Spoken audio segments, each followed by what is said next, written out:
दरवर्षीप्रमाणे यंदाही श्री दत्त विजय मंडळ आपल्यासाठी आकर्षित असे सुंदर मन मोहून टाकणारे श्रीकृष्णाचे वेगवेगळे बाललीला व रासलीला यांची झाकी आणि श्रीकृष्णाच्या वेगळ्या लीलांचे साक्षीदार म्हणजे वृंदावन धाम आपल्या दर्शनासाठी श्री दत्त विजय मंडळ आपल्या अमरावती नगरीमध्ये दहिसात येथे अविरत केले आहे। हा देखावा बघून आणि श्रीकृष्णांच्या लीलांचा दर्शनाचा लाभ घ्यावा अशी विनंती श्री दत्त विजय मंडळ तर्फे करण्यात आली आहे।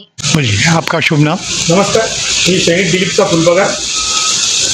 सर्वप्रथम दत्त विजय गणेश मंडळातर्फे मी सर्व भाई भक्तांना गणेशोत्सवाच्या शुभेच्छा देतो। आणि यंदा आमच्या मंडळांनी वृंदावन येथील कृष्ण लीला सादर करण्याचा छोटासा प्रयत्न केलेला आहे। आणि गेल्या वर्षी सुद्धा आम्ही एक नेपाळची गुप्तेश्वर म्हणून गुफा होती ते सुद्धा लोकांसमोर मांडली, तुम्हीच होते। आपण बघू शकता कशा प्रकारे आम्ही विशेष म्हणजे हे सगळं काम मंडळातली सदस्यांनीच केलेलं आहे, सर्व मिळून आम्ही हे काम केलेलं आहे। त्याकरता मी सर्वांना विनंती करतो की त्यांनी मोठ्या संख्येने या देखाव्याचा लाभ घ्यावा आणि आनंदी व्हावा। अशोकभाई जोशी, विदर्भ न्यूज, अमरावती।